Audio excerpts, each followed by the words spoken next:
2026년 1월 24일 토요일 광야의 묵상입니다. 오늘 우리에게 주시는 살아있고 항상 있는 하나님의 말씀은 창세기 18장 1절로 15절입니다. 여호와께서 마므레의 상수리 나무들이 있는 곳에서 아브라함에게 나타나시니라. 날이 뜨거울 때 그가 장막문에 앉아있다가 눈을 들어본즉 사람 셋이 맞은편에 서 있는지라. 그가 그들을 보자 곧 장막문에서 달려나가 영접하며 몸을 땅에 굽혀 이르되 내 주여 내가 주께 은혜를 입었사오면 원하건대 종을 떠나 지나가지 마시옵고 물을 조금 가져오게 하사 당신들의 발을 씻으시고 나무 아래에서 쉬소서. 내가 떡을 조금 가져오리니 당신들의 마음을 성쾌하게 하신 후에 지나가소서. 당신들이 종에게 오셨음이니이다. 그들이 이르되 내 말대로 그리하라. 아브라함이 급히 장막으로 가서 사라에게 이르되 속히 고운 가루 세 쌀을 가져다가 반죽하여 떡을 만들라 하고 아브라함이 또 가축대 있는 곳으로 달려가서 기름지고 좋은 송아지를 잡아 하인에게 주니 그가 급히 요리한지라. 아브라함이 엉긴 젖과 우유와 하인이 요리한 송아지를 가져다가 그들 앞에 차려놓고 나무 아래에 모셔 소매 그들이 먹으니라. 그들이 아브라함에게 이르되 내 아내 사라가 어디 있느냐? 대답하되 장막에 있나이다. 그가 이르시되 내년 이맘때 내가 반드시 내게로 돌아오리니 내 아내 사라에게 아들이 있으리라 하시니 사라가 그 뒤 장막문에서 들었더라. 아브라함과 사라는 나이가 많이 늙었고 사라에게는 여성의 생리가 끊어졌는지라. 사라가 속으로 웃고 이르되 내가 노쇠하였고 내 주인도 늙었으니 내게 무슨 즐거움이 있으리요? 여호와께서 아브라함에게 이르시되 사라가 왜 웃으며 이르기를 내가 늙었거늘 어떻게 아들을 낳으리요 하느냐? 여호와께서 능하지 못한 일이 있겠느냐? 기한이 이를 때 내가 내게로 돌아오리니 사라에게 아들이 있으리라. 사라가 두려워서 부인하여 이르되 내가 웃지 아니하였나이다. 이르시되 아니라 내가 웃었느니라. 아멘. 17장에서는 하나님께서는 아브라함에게 나타나십니다. 바로 그의 나이 99세였죠. 18장도 역시 아브라함의 나이 99세였을 때입니다. 바로 17장에서는 이삭이 출생할 것이다. 영원한 언약을 말씀하십니다. 땅과 자손에 대한 그리고 언약의 증표로 할례를 받으라고 명령하셨고 아브라함과 그 일가는 그 식솔들은 다 그 명령을 준행합니다. 이제 하나님께서는 이 만물의 상수리 나무 아래에 있는 여호와 아브라함에게 이렇게 나타나십니다. 매우 이 신적인 그런 현현 하나님의 나타나심을 우리는 보고 있죠. 자, 그런데 여기서 아주 성대한 아주 진수성찬을 내놓고 아브라함은 그들을 환대합니다. 사람 셋, 즉 천사와 하나님을 그렇게 환대하죠. 그런 가운데 오늘 이 이야기의 핵심은 바로 아브라함에 대한 질문입니다. 내 아내 사라가 어디 있느냐? 사라가 어디 있느냐? 바로 사라가 어디 있는지 몰라서 묻는 그 질문이 아닙니다. 바로 이 당시 이 아브라함이 기구했던 이 헤브론의 그 장막. 이 장막은 지금 우리가 이 베두인족이 치고 있는 그 광야 사막에서 치는 그 베두인의 장막과 비슷했을 것입니다. 베두인의 장막은 보통 이 세 칸으로 되어 있죠. 그 장막은 염소나 낙타털로 만들었습니다. 그래서 이 방수와 그리고 온도를 조절하는 것과 또한 바람에 강하죠. 중간에 기둥이 있고 그래서 이 베두인의 이 장막은 지금도 계속해서 이동용 이 천막이죠. 바로 이 가장 중요하고 넓은 공간이 남자들의 공간입니다. 여기는 이 손님을 대접하는 응접실 같은 곳이 있죠. 그리고 이 여자들의 여자들의 공간이 있는데 거기는 조리기구와 조리를 하는 그리고 생활 공간이 있습니다.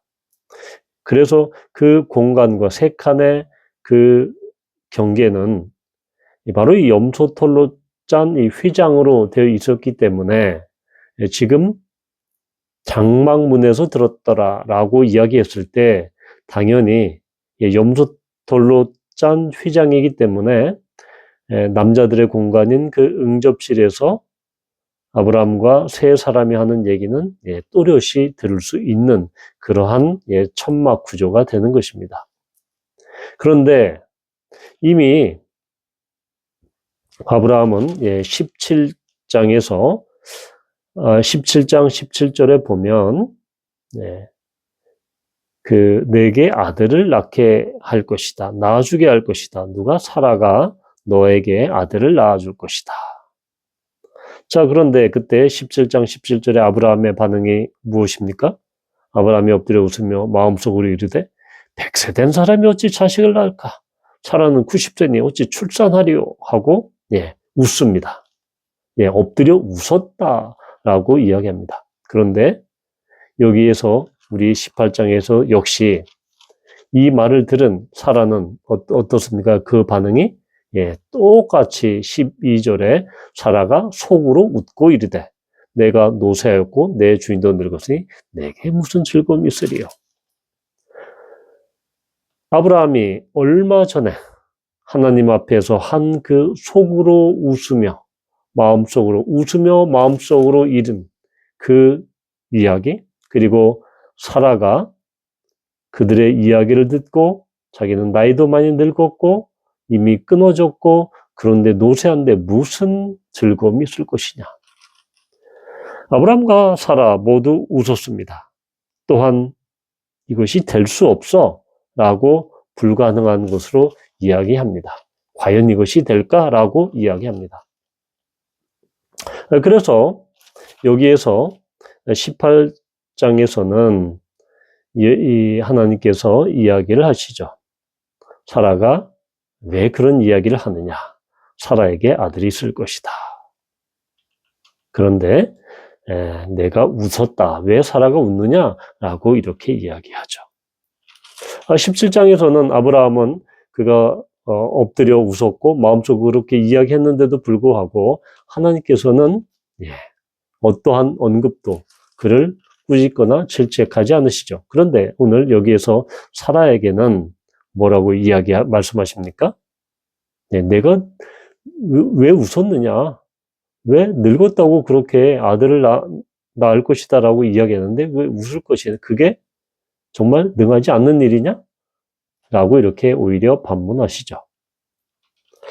자, 우리는 17장의 아브라함의 웃음을 기쁨의 웃음, 또한 18장의 사라의 웃음을 비웃음, 이렇게 이야기를 하기도 합니다. 그런데 우리는 아브라함의 웃음이건 사라의 웃음이건 그 공통점은 무엇입니까? 헛웃음에 가깝다. 이것은 반신반의하는 것입니다. 하나님께서 그런 약속의 말씀을 주셨지만 이것이 과연 될까? 가능한 일이야? 지금 우리는 너무 늙었고 노쇠했고 이미 생리도 끊어진 이 상태, 육체적으로 전혀 아기를 낳을 수 있는 육체적인 상황이 되지 않는데 이것이 어떻게 가능해? 라고 자신의 육체의 상황, 물리적인 그런 신체적인 상황만을 근거로 해서 아브라함뿐만 아니라 사라도 그러한 헛웃음을 그렇게 웃게 된 것이죠. 그들은 아브라함 부부는 당연히 사람의 관점, 그리고 이성적인 관점, 세상의 관점, 그리고 육체적인 관점으로 그들의 이삭을 주실 것이다, 아들을 주실 것이라는 그 이야기를 그런 눈으로 바라보죠. 그런데 하나님께서는 어떻게 말씀하십니까? 14절에서 여호와께 능하지 못한 일이 있겠느냐? 바로 여호와께서 이적적이고 정말 신묘막직한 그런 방법으로 역사하시는 그 하나님이 그런 일을 못할 것 같으냐? 라고 하는 이 창조주의 관점으로 말씀하십니다. 즉, 사람을 창조하신, 이 온 우주 만물을 창조하신 하나님께서 생리가 닫힌 사라의 몸을 다시 일으켜 세우셔서 그런 일을 하지 못할 하나님이냐? 라고 지금 반문하고 있는 것이죠. 결국은 이것은 어떠한 믿음의 눈, 하나님께서 창조주라고 하시는 그 믿음, 그리고 하나님께서 능치 못할 기이한 일을 하지 못하실 그 분이 아니라는 것을 믿는 믿음이 필요함을 보게 됩니다. 아브라함뿐만 아니라 사라도 이러한 그런 믿음을 가져야 또한 하나님 앞에서 또한 쓰임을 받는다라는 것을 우리는 볼 수 있죠. 특히 이 18장에서는 계속해서 이전까지는 아브라함이 언약의 주인공이었습니다. 하나님과 1대1로 아브라함은 만나서 언약을 계속해서 확인하고 재확인하고 또한 그렇게 믿음으로 그것을 받아들입니다. 아마 사라는 남편인 아브라함으로부터 하나님에 대한 이야기를 간접적으로 들었을 것입니다. 그런데 오늘 하나님께서는 바로 사라를 전면에 등장시킵니다. 그리고 사라의 그 웃음을 통해서 내가 정말 믿지 못하는 그것이 무엇이냐라고 말씀하시면서 바로 그 웃음, 너의 그 헛웃음, 반신반의하는 그 웃음이 결국은 이삭의 출생으로 기쁨의 웃음이 될 것이다. 바로 하나님께서는 그 일을 이루실 것이다. 그래서 언약의 한 당사자로서 지금 사라를 끌어올리고 있다라는 것입니다. 간접적이고 또한 남편에 묻혀서 또한 그렇게 반신반의하고 믿지 못하던 그 사라에게 직접적으로 하나님께서는 말씀하십니다.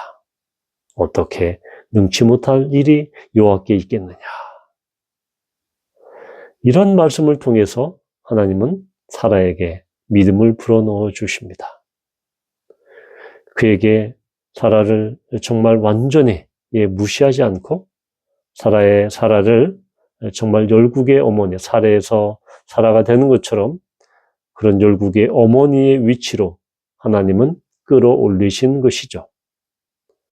우리도 때로는 하나님께서 우리에게 약속하신 그 언약의 말씀, 또한 약속의 말씀을 우리가 믿지 않고 의심하고 또한 우리는 그것을 반신반의하거나 하는 경우도 있습니다. 우리가 기도해놓고 정말 이 일이 되겠어?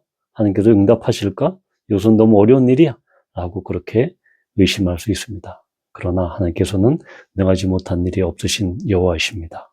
우리가 기도하고 하나님 앞에 구하는 그 일마다 하나님의 때에 하나님께서 온전히 성취함으로 말미암아 우리의 의심의 눈초리가 우리의 헛웃음이 기쁨의 웃음으로 변하는 우리 모두가 되기를 축복합니다.